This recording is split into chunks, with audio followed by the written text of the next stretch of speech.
भगवत गीता में लिखा है कि जिस समय कोई समस्या जन्म लेती है उसका समाधान भी जन्म लेता है।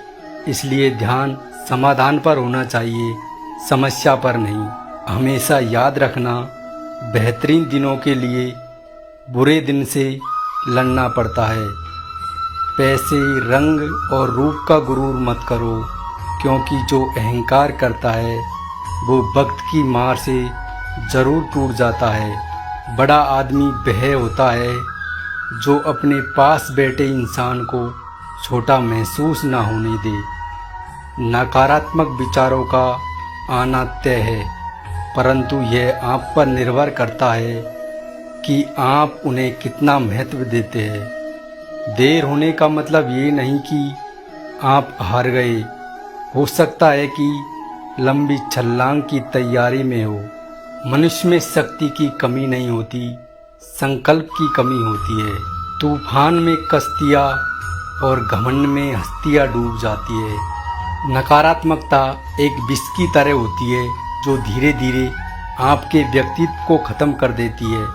इसलिए हर परिस्थिति में सकारात्मक रहने का प्रयास करें। एक नगर के राजा ने यह घोषणा करवा दी कि कल जब मेरे महल का मुख्य द्वार खोला जाएगा, तब जिस व्यक्ति ने जिस वस्तु को हाथ लगा दिया वह वस्तु उसी की हो जाएगी। इस घोषणा को सुनकर सब लोग आपस में बातचीत करने लगे कि मैं अमुक वस्तु को हाथ लगाऊंगा।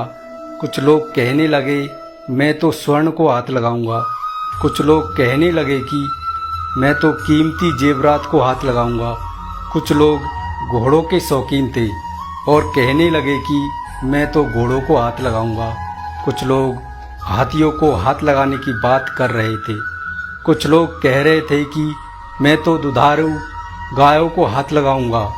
कल्पना कीजिए कि कैसा अद्भुत दृश्य होगा वह। उसी वक्त महल का मुख्य दरवाज़ा खुला और सब लोग अपनी मनपसंद वस्तु को हाथ लगाने दौड़े। सबको इस बात की जल्दी थी कि पहले मैं अपनी मनपसंद वस्तु को हाथ लगा दूं, ताकि वह वस्तु हमेशा के लिए मेरी हो जाए। और सबके मन में यह डर भी था कि कहीं मुझसे पहले कोई दूसरा मेरी मनपसंद वस्तु को हाथ न लगा दे। राजा अपने सिंहासन पर बैठा सबको देख रहा था और अपने आसपास हो रही भागदौड़ को देखकर मुस्कुरा रहा था।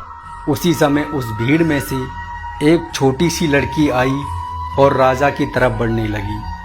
राजा उस लड़की को देखकर सोच में पड़ गया और फिर विचार करने लगा कि यह लड़की बहुत छोटी है, शायद यह मुझसे कुछ पूछने आ रही है। वह लड़की धीरे धीरे चलती हुई राजा के पास पहुंची और उसने अपने नन्हे हाथों से राजा को हाथ लगा दिया। राजा को हाथ लगाते ही राजा उस लड़की का हो गया और राजा की प्रत्येक वस्तु भी उस लड़की की हो गई। जिस प्रकार उन लोगों को राजा ने मौका दिया था और उन लोगों ने गलती की, ठीक उसी प्रकार ईश्वर भी हमें हर रोज़ मौका देता है और हम हर रोज़ गलती करते हैं। हम ईश्वर को पाने की बजाय ईश्वर की बनाई हुई संसारिक वस्तुओं की कामना करते हैं और उन्हें प्राप्त करने के लिए प्रयत्न करते हैं। पर हम कभी इस बात पर विचार नहीं करते कि यदि ईश्वर हमारे हो गए तो उनकी बनाई हुई प्रत्येक वस्तु भी हमारी हो जाएगी। ईश्वर को चाहना और ईश्वर से चाहना दोनों में बहुत बड़ा अंतर है। जय श्री कृष्ण।